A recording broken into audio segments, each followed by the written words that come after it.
হাদির মৃত্যু নাকি একটি বিচ্ছিন্ন ঘটনা। এই স্পাইনলেস মেরুদণ্ডবিহীন ইলেকশন কমিশনার, আমরা এমন একটি বিচ্ছিন্ন ঘটনা তোমার সাথে যেন ঘটে সেটির অপেক্ষায় থাকলাম। ইলেকশন কমিশনার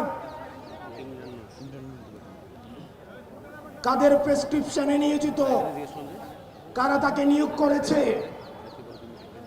এরকম ইলেকশন কমিশন আজকে যদি চলে যায়, যে লাইন ধরবে ইলেকশন কমিশন হওয়ার জন্য শাহবাগ থেকে শহীদ মিনার পর্যন্ত যোগ্য ইলেকশন কমিশনের খোঁজে পাওয়া যাবে।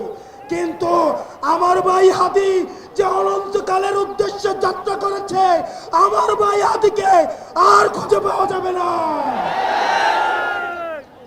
প্রিয় মুক্তিকামী সংগ্রামী জনতা, আপনারা জানেন আমাদের দেশে এক শ্রেণীর আওয়ামী লীগ রয়েছে,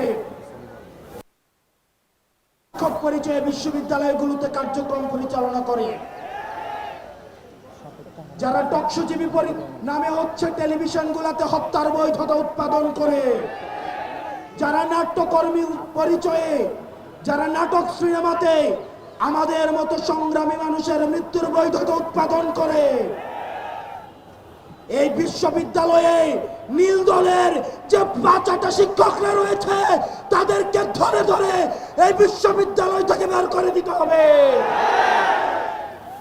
এই নাটক সিনেমা থেকে আওয়ামী মুজিবের ৫টা এসব শিল্পী কর্মীদেরকে দেশ থেকে বের করে দিয়ে ভারতে পাঠিয়ে দিতে হবে।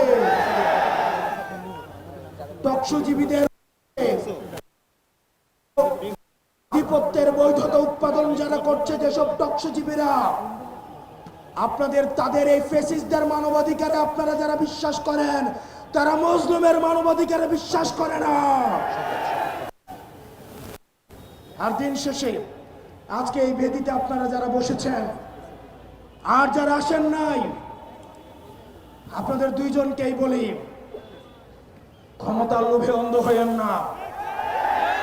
আজকে যদি আমার বুকে গুলি লাগে, আমি জানি এই ধরনের একটা প্রোগ্রাম হবে, এসে বক্তৃতা দিবেন, তারপর চলে গিয়ে আবার হচ্ছে সিট নিয়ে নেগোসিয়েশন করবেন।